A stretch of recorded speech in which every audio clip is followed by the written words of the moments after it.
침례회서관과 애니 커뮤니티가 함께하는 북콘서트에 오신 여러분들 진심으로 환영하고 이 자리에 오신 여러분들 다 제가 좋아하는 멘트는 아니지만 복 받으실 줄로 저는 믿습니다. 네, 오늘은 기독교 출판의 장기 스테디셀러 본질이 이긴다의 저자 김관성 목사님을 모시고 교회의 본질과 현재 나아갈 방향에 대해서 이야기를 나눠보려고 하는데요. 여러분들 이런 그 북콘서트의 특징이 뭐냐면 그냥 말하고 끝나면 재미가 없어요. 그러니까 뭐 이렇게 위트 있는 질문도 좋습니다. 목사님 책은 너무 잘 됐는데 교회는 잘 되시나요? 뭐라든지 책이 대박 나셨는데 얼마나 버셨나요? 뭐 이런 것도 괜찮습니다. 그러니까 좀 질문을 하는 시간들을 좀 많이 가지려고 목사님께서 특강을 해주시고 그다음에 헤븐 이펙트의 송결 전사님이 잠시 찬양하는 시간 가지시고 그다음에 이제 목사님과 함께 증문즉답의 시간을 가지면서 오늘 시간을 마무리하려고 하는데요. 여러분들이 함께 호흡하시고 여기 목사님 말씀하시는데 이렇게 저희가 의자를 준비했어요. 뭐 이렇게 말해서 이렇게 특강하는 게 아니라 앉아서 대화를 여러분들과 나누고자 합니다. 그러니까 편하고 즐거운 마음으로 오늘 북콘서트를 즐겨주셨으면 합니다. 그러면 이제 본 행사 들어가도록 하겠습니다. 본질이 이긴다. 정말 본질에 대한 이야기를 여러분들에게 해주실 우리 김관성 목사님을 모시도록 하겠습니다. 큰 박수 부탁드립니다. 네, 감사합니다, 목사님.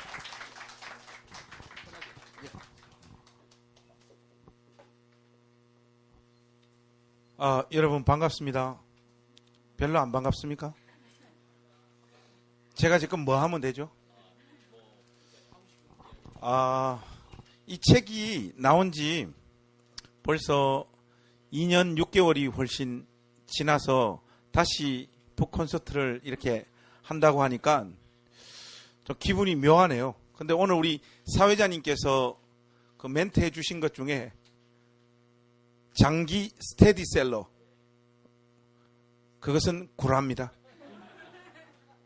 조금 계속해서 팔리고 있는데 어쨌든 저처럼 변방에 그 알려지지 않은 목사의 책이 또 이렇게 많이 팔린 경우가 사상 유례가 없다라고 하는 이야기를 듣고 있습니다. 그래서 저는 사실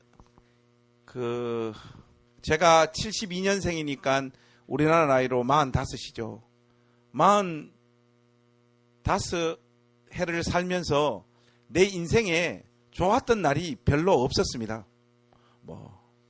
어린 시절도 역기능 가정 속에서 자라서 불우했고 또 중고등학교 때 신앙생활을 열심히 했었지만 그때 이제 목사님께서 예수를 바르고 진실하게 믿으면 하나님께서 가문과 가정과 개인의 삶에 복을 주신다고 하길래 그때는 믿음으로 그 이야기를 수납했다기보다는 설마 목사님이 뻥을 치겠나? 그때는 별로 믿음이 없었던 상황이라 그냥 그 말씀을 믿고 열심히 신앙생활을 하고 달렸는데 제가 마음속에 생각해 놓았던 그런 현실이 제 삶을 찾아오지는 않더라고요. 그것도 중고등학교가 지나갔고 그 다음은 그렇게 해서 신앙생활을 열심히 하다 보니까 주변에서 신학교 가라고 부추기더라고요. 그리고 또 제가 저 자신을 봐도 목사감이더라고요. 왜냐하면 목사님이 설교를 하면 다 주무시더라고요. 내가 설교를 하면 최소한 자게 만들지는 않을 자신이 있다. 그게 하나님께서 저를 부르시는 소명이라고 생각을 했어요. 그래서 주변에서 부추기고 또 저 스스로 가지고 있는 그런 마음들이 나는 목사가 돼야 될 사람인가 보다 싶어서 신학교에 갔습니다. 그래서 신학교 가서도 열심히 했죠. 공부도 하고 하는데 그때도 참 돈이 없어서 그 신학교 시절을 통과해내는 것이 여간 어렵지가 않았어요. 과연 내 삶에서는 언제 하나님의 현존을 생생하게 느끼고 또 하나님께서 은혜를 베풀어 주시는 구체적인 현실을 만날 수 있을까? 그게 신학교를 다니면서도 저의 마음에 풀리지 않는 수수께끼였어요. 그런 마음 가지고 꾸역꾸역 신학교 공부를 해냈고 이제 목사 안수를 받고 교회를 개척을 해야 되는데 교회를 개척할 때 제일 필요한 것은 1번 하나님의 은혜, 2번 돈. 여러분 몇 번입니까?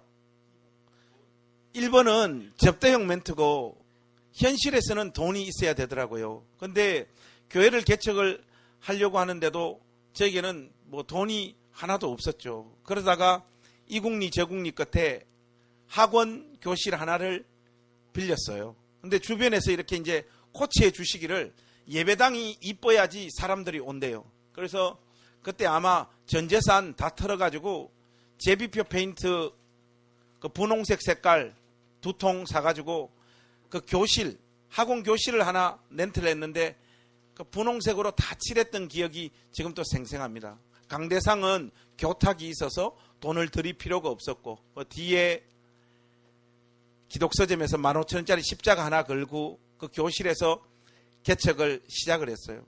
뭐 초라하게 시작을 했지만 왠지 하나님께서 이 초라한 현장을 통해서 일하실 것 같고 역사하실 것 같더라고요. 그 부푼 마음을 품고 열심히 목회를 했는데 제가 품었던 그 생각이 착각이더라고요.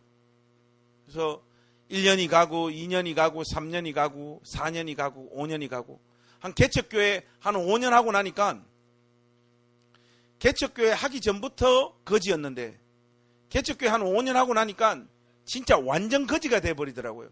여러분 가난해도 등급이 있잖아요. 노숙자 아저씨들 중에 타워 팰리스는 삼성 냉장고 박스에서 주무시는 분들이잖아요.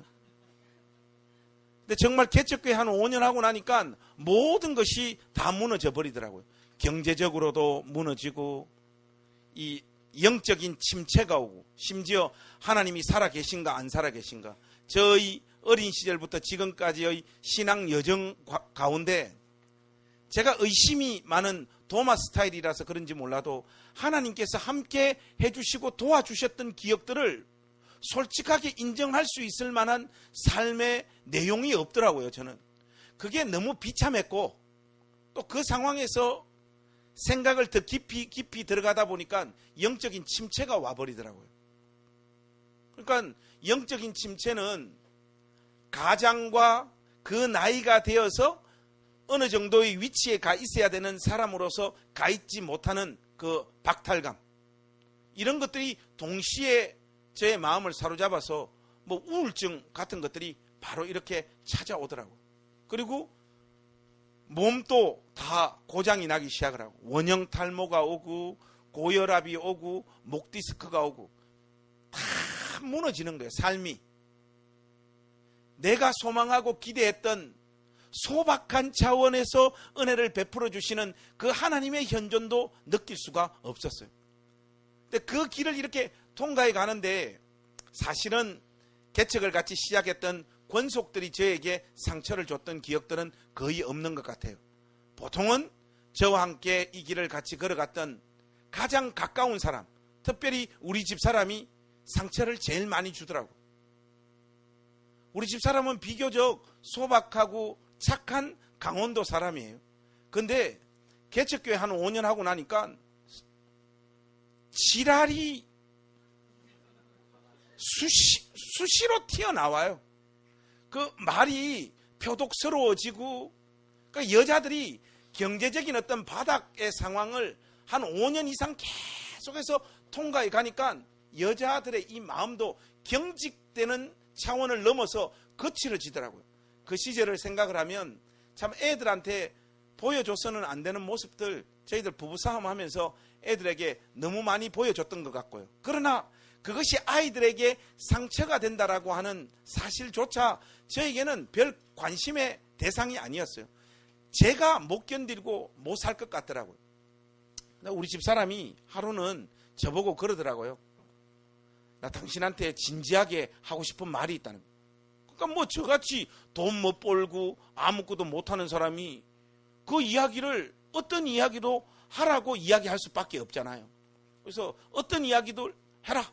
네, 목회 스타일도 바꾸고 당신 충고를 쫓아가지고 새 사람 되겠다 이야기를 하니까 우리 집 사람이 저에게 했던 그 무시무시한 말이 뭔가 하니까 여보 나 당신하고 14년을 이렇게 같이 살고 또 전도사 생활하고 당신 개척교회 이렇게 5년 하면서 당신의 모습을 내가 객관적으로 이렇게 살폈을 때 솔직히 당신은 목사 스타일이 아니다 그러더라고요. 이게 너무너무 저에게는 아프고 힘들더라고요.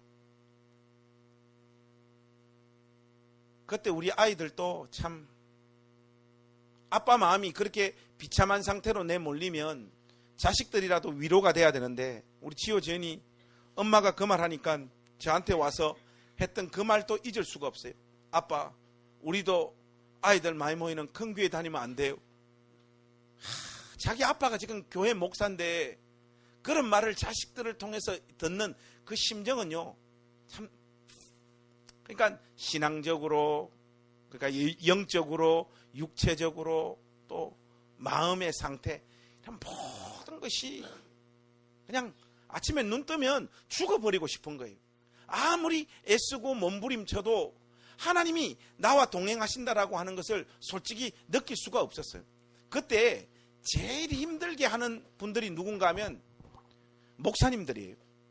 왜 그런가 하면 목사님들은 찾아오셔서 정답을 이야기를 하시는 거예요. 김 목사, 내 기도를 안 해가 걸다.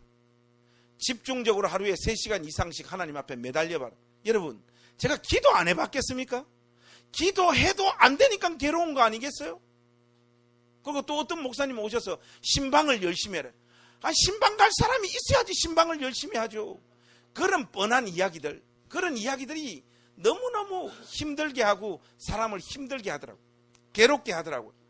방법이 없잖아요. 그래서 그 시절을 이렇게 보면 할 일이 없어서 그 우리 집 앞에 그 고양시 현산 도서관이라고 있었어요.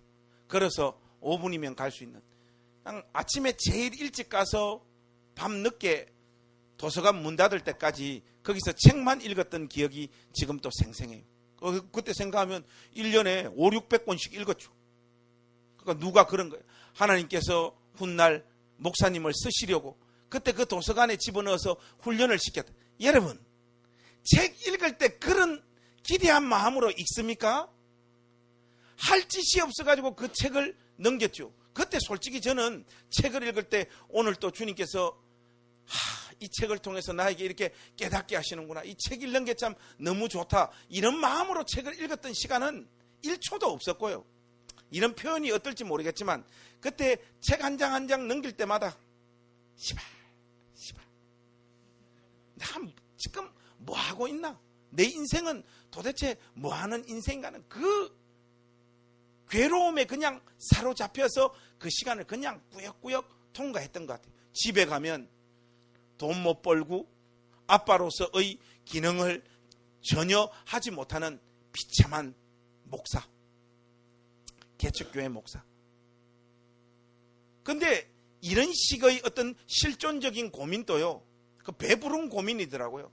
조금 지나다 보니까 어떤 상황에 내 몰리는가 하니까 길바닥에 내 앉아야 되는 상황이 정말로 찾아오더라고요.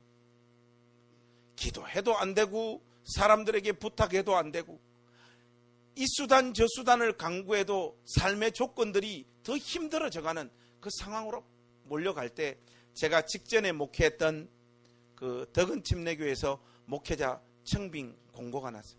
그 청빙 공고를 이렇게 보니까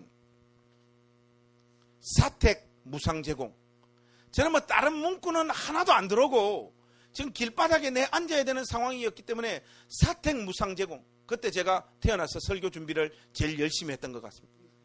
근데 서류가 한 70개 정도가 들어왔다고 하는데 그 보잘것없는 그 교회 가려고 전국에 있는 목사님들이 서류를 그렇게 많이 넣었다라고 하는 사실도 놀랐고 또 그 사람들을 제치고 내가 가고 싶은 그 마음의 상태인 저 자신을 확인한 그것도 놀랐고 어쨌든 죽기 살기로 뭐 어떻게 하다 보니까 제가 당첨이 됐습니다. 그래서 가는데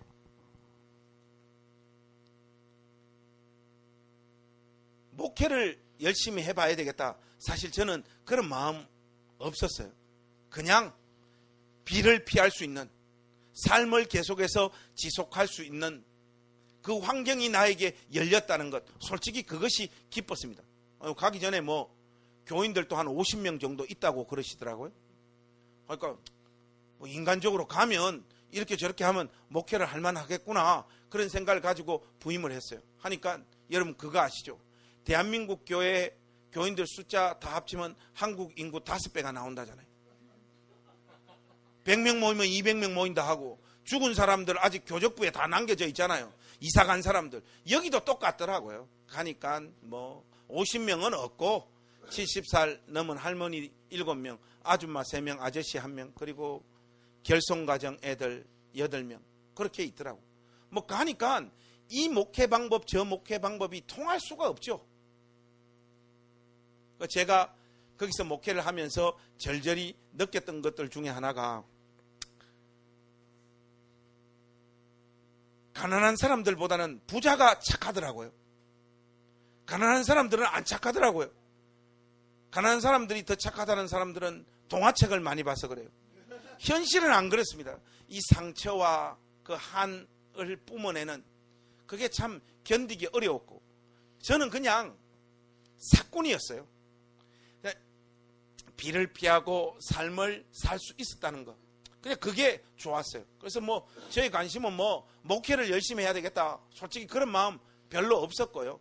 하나님 살아계시나 안 살아계시나 그게 지금 의심스러운 상황에 있는 제가 지금 그런 걸 생각할 때가 아니잖아요. 꾸역꾸역 목회를 했습니다. 하다 보니까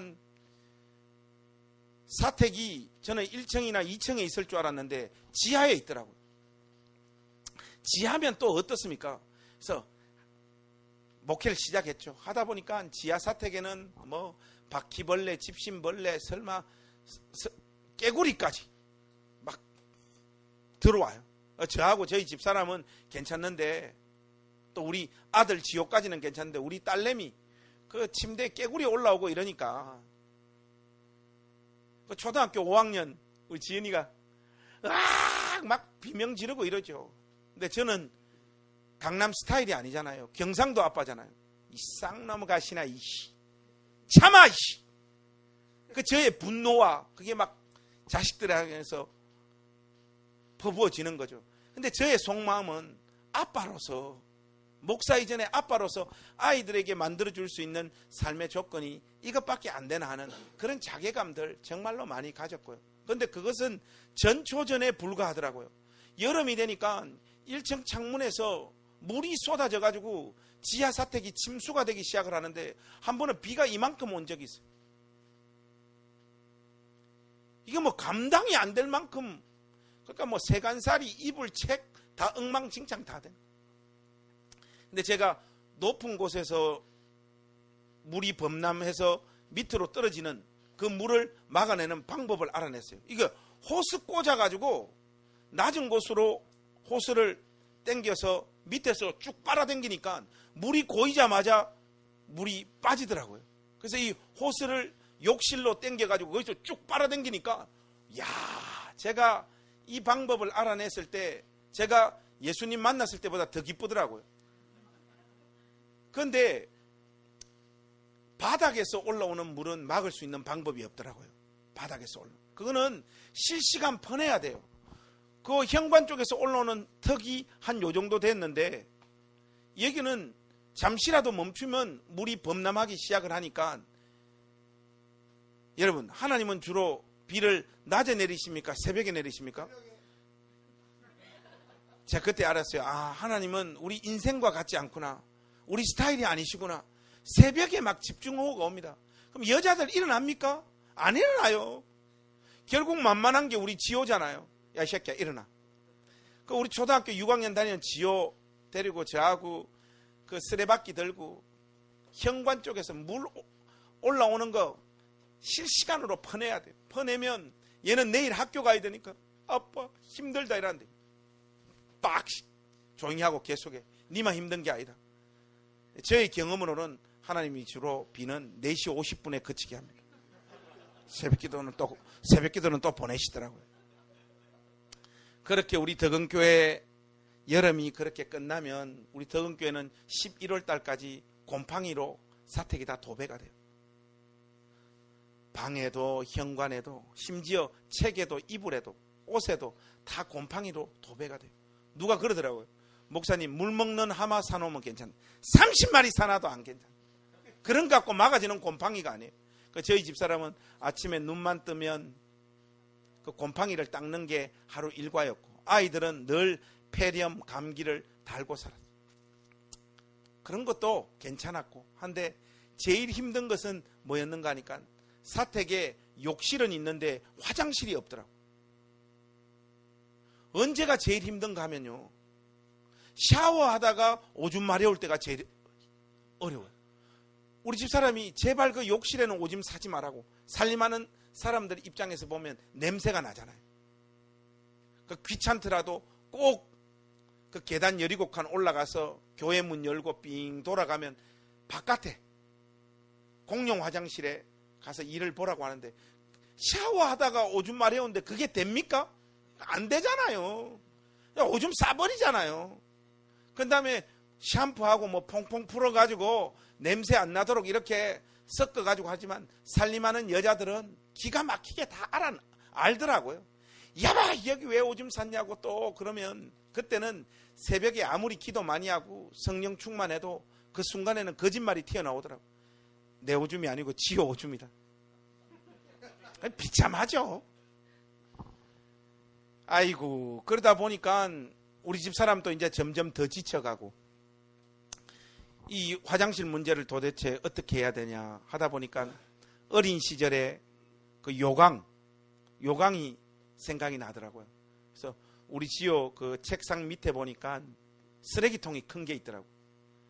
제가 경상도 사람으로서 집안일 하나도 안 하기로 유명한 사람인데, 가족들 다 불러 모아서 이 요강을 매일 아빠가 버리겠다. 그 대신 요강을 사용하는 규칙을 좀 지켜달라. 요강 그냥 오줌 싸면 되지, 아빠 규칙이 뭐 필요하냐? 있다. 노똥 온리 오줌. 큰 거는 바깥에서 해결하고 여기는 오직 오줌만 싸라.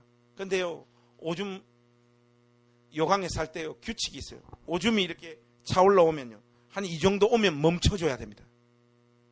끝까지 싸면 안 되잖아요. 제가 아침에 그 요강 들고 계단 17칸씩 올라가 보세요. 출렁출렁 하잖아요. 제가 그 교회 떠나올 때까지 그 오줌이 적정 수준에 머물러 있었던 날이 하루도 없었어요. 그러니까 아침 되면 요강 버리고, 그러다 보니까 여기도 아닌 거예요. 홍수를 만나고 요강을 버리고, 하나님 저를 안 부르셨는데 나 스스로 셀프 안수를 주고 소명을 주고 신학교로 간 사람 같습니다. 그리고 고향에 계신 우리 어머니, 그때 돌아가시기 4년 전이었는데, 관성아 제발 평범하게 살아달라. 엄마가 볼 때 너는 목사 스타일이 아니다. 저를 이 세상에서 가장 잘 알고 사랑했던 두 여자가 전부 다 저보고는 목사 스타일이 아니에요. 그래서 울산에 여기 내려오면 중공업에 비정규직으로 취직을 해도 열심히 살면 4천만 원, 5천만 원 연봉 받을 수 있다. 관성아, 엄마 죽기 전에 평범하게 살아서 아이들 교육시키는 모습 한 번만 보여주면 안 되나? 저도 이제 더 이상은 달려갈 수 없고 해서 사표를 쓰고 저의 목회 여정, 심지어는 신앙의 여정도 거기에서 이제 멈추려고 마음을 먹었어요. 왜냐하면 꼬마 때부터 이때까지 예수님 안에서 살아 나의 인생을 뒤돌아볼 때 하나님이 내 삶과 동행해 주는 삶의 흔적들을 찾아볼 길이 없었어요.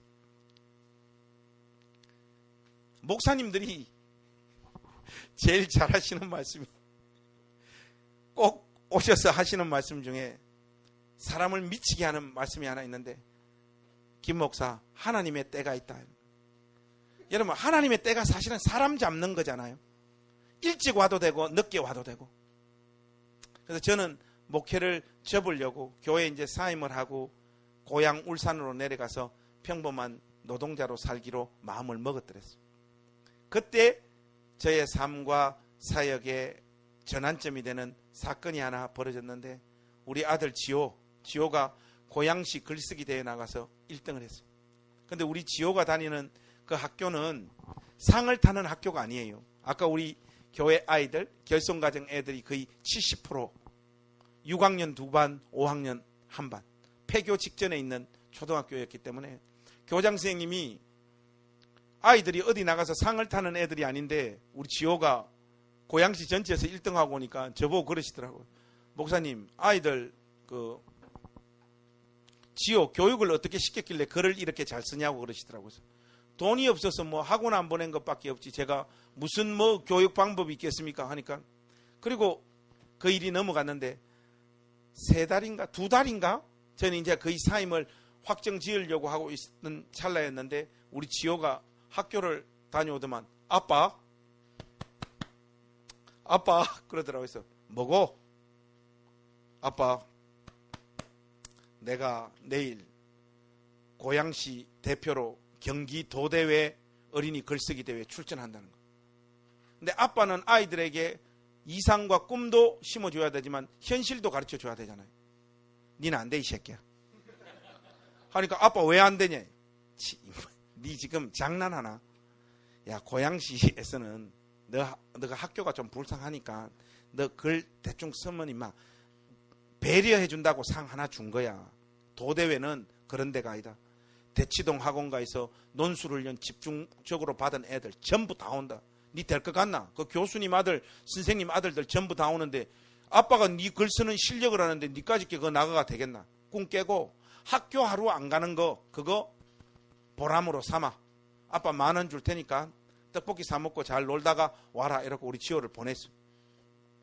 모든 사람들의 예상을 다 깨고 우리 지호가 경기 도대회에서 1등을 해가지고 그렇기 때문에 우리 지호가 초등학교 졸업할 때 국회의원상 타고 1등으로 학교 졸업했거든. 교장 선생님도 놀라고 저도 놀라고 이 도대체 무슨 일이가 해서 우리 지호를 불렀어. 불러가. 니 도대체 나가서 무슨 글 썼노 하니까 아빠, 나는 아빠 말대로 모든 걸 다 포기하고 학교를 하루 빠져먹을 수 있다라고 하는 그 기대를 가지고 그냥 시험장으로 들어갔는데 심사위원 선생님이 초등학교 글쓰기는 띄워쓰기, 맞춤법, 논리, 내용 이런 거 하나도 안 보고 감동을 주면 상을 탄다고 하길래 아빠 그때 내가 무슨 글을 써야 될지 딱 떠올랐다는 거야. 이 새끼 니 글 제목이 뭐냐? 홍수와 요강. 얘가 덕은교회 사택에서 살면서 있었던 일들을 소재로 삼아서 써내려간 거예요. 한번 제가 요강 버리기 싫어가지고 우리 지호 보고 요강 버리라고 했는데 지호가 요강 들고 계단 올라가다가 한번 엎어진 적이 있어요. 뭐 그런 내용들 하니까 어떻게 심사위원 선생님이 상을 안 줄 수가 있겠습니까? 근데 저는 사실 우리 지호 입에서 그 이야기가 이렇게 나왔을 때 하나님 음성처럼 저 가슴에 그 말씀이 꽂히더라. 나는 그때까지 사실 삶의 어떤 성취나 최소한의 열매가 있어야지 그걸 가지고 그것이 하나님의 기쁨과 영광의 조건이 된다라고 저는 생각하면서 살았어요. 근데 하나님 일하시는 방법이 그렇지 않더라고. 하나님 일하시는 방법은 우리 삶의 가장 서글프고 서럽고 초라한 삶의 내용을 붙잡아 자신의 일을 이루시고 영광을 받으시는 하나님이시고, 그때 제가 하나님 앞에 기도했어요. 하나님, 저 평생 동안 요강을 버리면서 이 길을 가라고 하더라도 이 길을 가겠습니다. 그러나 큰 교회에서 불러주면 지금 바로 가겠습니다. 그렇게 기도를 했어요. 인생의 바닥을 통과할 때 저는 개인적으로 제일 저의 마음을 힘들게 만들었던 사람이 누군가 하면 여자 연예인들. 연말 시상식만 하면 꼭 상 하나 타면 그냥 기 들어가면 되는데 자세히 45도로 꺾어가지고 상 딱 들고 하는 말이 그거잖아요. 이 상을 저에게 주신 하나님 앞에 영광을 돌려. 와, 때려 죽이고 싶은 거예요. 그 신앙 고백이 잘못됐다는 게 아니고 그 사람의 삶과 나의 현실이 너무 비교가 되는 거예요. 저 사람은 자기 분야에서 열심히 살아 어떤 성취와 열매를 가지고 저렇게 하나님 앞에 영광을 돌리는데 내 인생은 뭐냐? 아무리 찾아봐도 하나님을 기쁘시게 할 만한, 하나님의 영광이 될 만한 소재와 재료가 내 인생에는 하나도 없는 거예요. 그러니까 그런 것들이 제일 비참했어요. 저는 목사가 된 그 지점, 그 시점까지 이런 식의 신학적인 틀을 벗어나지를 못했더랬어요. 그런데 그때 우리 지호의 홍수와 요강이라고 하는 그 이야기를 듣고 또 존 파이퍼의 하나님을 기뻐하라라고 하는 책을 읽으면서 저는 영혼의 해방을 맛봤어요. 존 파이퍼가 하는 말이 우리가 하나님 그분을 가장 만족해야 할 때 하나님 그분이 우리 안에서 가장 큰 영광을 받으신다는, 삶의 성취와 열매가 아니고 내가 지금 걸어가고 있는 이 구질구질한 삶의 조건과 현실 속에서도 하나님을 만족해야 하는 그 마음이 있을 때 하나님이 내 초라한 인생을 붙잡아 일하시며 영광을 받으신다는 것, 저는 영혼의 해방을 맛봤어요. 그리고 저는 저에게 주어졌던 사역들을 감당하면서 글을 썼습니다. 우리 친구가 연락이 와서 저보고 관성아 너 페이스북 아나? 그러더라고요. 해서 페이스북이 뭐고, 저 뒤에 저하고 제일 친하게 지내는 우리 후배 김진영 목사도 와 있지만 저는 뭐 컴퓨터나 뭐 IT나 뭐 이런 부분에 전무한 지식이 전혀 없는 사람인데 우리 친구가 관사 페이스북 아나 그러길래 페이스북이 뭐고, 그래서 들어가 보니까 어디서 뭐 먹은 거 사진 찍어가지고 이렇게 올리고 뭐 그런 게 페이스북이라 해서 야 목사 가오가 있지 나는 이거 뭐 하겠다 하니까 우리 친구가 그거 말고 다른 기능이 있다고 보라고 하더라고요. 그거 보니까 이 페이스북의 주된 기능은 글 쓰는 기능이더라고요. 그래서 저는 그때 마음을 먹었어요. 새벽 기도 갔다 오면 하루에 한 편씩 꼭 글을 올리겠다. 제가 그걸 1년 반 동안 하루도 빠뜨리지 않고 A4지 2장 분량으로 매일매일 새벽 기도 갔다 와서 거기에 올렸습니다. 하니까 우리 친구가 전화가 왔어요. 전화를 받자마자 저보고 하는 말이 욕부터 날리더라고. 이 새끼야 네가 뭐 장동거이가 이러더라고요. 그래서 뭔 말이고 하니까 페이스북은 짧게 써야지 사람들이 읽어보고 라이크를 찍어주지, 니같이 아무도 모르는 놈이 A4지 2장씩 써가 매일매일 글을 써서 올리면 누가 네 글 읽고 니한테 라이크를 찍어주겠나 그러더라고. 저는 독고다이, 나는 나의 길을 간다, 딴 사람이 라이크 안 찍어도 줘도 좋다 해서 저는 A4지 2장을 고수했습니다. 그리고 매일매일 써 올렸는데 모든 사람들의 예상을 깨부수고 저의 글들이 전 세계에 흩어져 있는 코리안 디아스포라, 이 사람들의 열광적인 지지를 받기 시작을 했어요. 제가 친구 신청 많이 받을 때는 일주일에 2,000명까지 받아봤습니다. 그래서 많은 사람들로부터 저의 글이 사랑을 받기 시작을 하면서 그 쌓여지는 원고가 본질이 이긴다. 저는 이 본질이 이긴다를 통해서 주류 기독교와 어릴 때부터 제가 배워왔던 복음의 진리에서 이탈해져 가는 듯 보이는 한국 교회를 향하여 이 제기를 하고 싶었던 것. 그리고 아무리 몸부림치고 애써도 안 되는 인생들에게 위로하고 싶었어요. 하나님은 우리의 그 초라한 삶을 괜찮다. 그래서 여러분, 우리 한국 교회는 오직 2교회밖에 없다잖아요. 대형 교회와 대형 교회가 되고 싶어 환장한 개척교회. 근데 대형 교회가 될 필요도 없고 우리의 목표가 거기에 가 있으면서 초라한 삶을 통과하고 있는 우리는 어쩌면 대형 교회를 현실로 소나기에 쥐고 있는 목사보다 더 악한 존재일 수도 있다. 이런 아픈 이야기도 섞어가면서 또 어린 시절에 또 사역하면서 느꼈던 그런 이야기들을 써내려 갔는데, 이 책이 원고가 모여져서 본질이 이긴다로 나오게 됐죠. 저같이 저 변방에서 요강을 벌이며 그 누구도 주목하지 않은 사람의 책이, 저의 기억은 아마 이 책이 2014년도 나오자마자 이틀 만에 3세를 찍었으니까요. 그러니까 대단했더랬습니다. 그래서 2014년 10월에 이 책이 11월에 책이 나와서 2015년도 제가 기억하기를 우리나라에서 출간된 책이 총 10만 권 정도 된다고 해요. 일반 서적과 신앙 서적 합쳐서 그 중에 10,000권 이상 팔린 책이 96권. 신앙 서적 중에서는 10,000권 이상 팔린 책이 3권이라고 그러더라고요. 저의 책 본질이 이긴다가 그해 13,000권 이상 팔렸으니까 정말로 폭발적인 사랑을 받게 됐죠. 그렇게 이제 책이 팔리다 보니까 출판사에서 저를 잡으려고 난리가 난 거예요. 우리 출판사하고 책 한 번 내자. 13개 출판사에서 저를 찾아와서 이렇게 저렇게 제의를 하는데 이 갈등이 되더라고요. 어느 출판사와 책을 내야 되는가 기도를 했습니다. 이게 의외로 간단하더라고요. 돈 많이 주는 곳과 해라. 딱 제 마음에 감동이 오더라고요.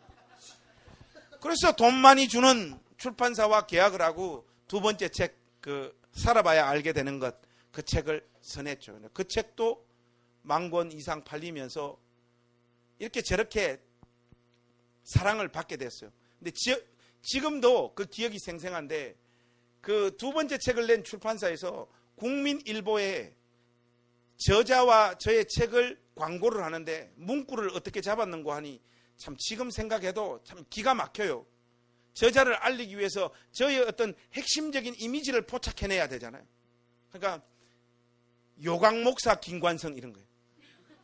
근데 여러분, 참 이게 하나님께서 우리 생을 붙잡아 일하시는 방법 같아요. 우리 삶에 가장 서글프고 서럽고 아픈 그 삶의 내용, 하나님 아버지 손 위에 올라가게 되었을 때 하나님 그것 붙잡아 일하시는 분이구나. 나 잘나지 않아도 되는구나. 교회 성장 못 시켜도 괜찮는구나. 내가 주어져 있는 이 자리에서 신실하게 하나님 경외하고 사랑하는 마음으로 나에게 주어진 이 초라한 목회 현장을 지키면 되는구나. 그런 마음으로 저는 저의 길을 걸어갔습니다. 그런데 사실은 목사는 마이크를 쥐고 있어서 자기의 삶과 사역, 그리고 그것들을 통하여 건져 올린 통찰의 이야기들을 간증할 수도 있고 외칠 수 있는 기억이 있어서 저는 책을 통해서 사람들에게 알려지면서 주목을 받는 사람이 되었지만, 사실은 저와 비슷하게 인생을 통과하고 있는 예수 믿는 사람들이 훨씬 더 많음을 확인하게 됐어요. 그러니까 예수를 믿어서 보란듯이 성공하고 자기의 마음의 소원과 갈망을 이루는 그 지점에 서 있는 사람들은 사실은 거의 없다라는 것을 확인하게 된 거예요. 바로 그 사람들이 저의 책들을 통해서 위로를 얻으며 힘을 얻고 저를 지지해 줬던 것 같아요. 그래서 왜 이렇게 저의 글과 책들이 사랑을 받게 됐는가를 생각해 보니까 자기들의 삶과 이야기를 그대로 목사라고 하는 이 직분을 수행하면서 고백해 놓은 그 부분들이 공감을 불러일으키지 않았는가 싶습니다. 그래서 제가 오늘 북콘서트 서두에 오늘 이 자리에 오신 우리 주 안에 있는 모든 권속들에게 드리고 싶은 이야기는 우리의 삶, 또 우리의 사역 초라해도 괜찮다는, 주님 우리에게 원하시는 것이 보란듯한 열매와 성취를 이루는 삶이 아니고 꽃처럼 향기가 나는 그러한 삶의 자리로 부름받지 못해도 우리의 삶이 하나님 그분에게 기쁨과 영광의 대상이 되어질 수 있다는 거, 그거 잊지 않고 우리 각자들이 주어진 이 걸음들을 걸어갔으면 좋겠습니다. 저는 이 메시지를 가지고 자기가 선제적으로 마음에 품은 소원과 갈망을 하나님의 능력을 동원해서 빠르고 자기가 원하는 시점에 기도와 헌신을 통하여 그것의 보상으로 성취해내는 이런 주된 기독교의 메시지에 저항하고 싶은 거예요. 그러한 삶과 사역의 자리로 우리는 부름받고 있지 않다라는 거. 구질구질한 2류, 3류와 같은 그 삶을 주 안에서 신실하게 걸어가자. 그렇게 여러분들에게 요청하고 싶습니다. 감사합니다. 예.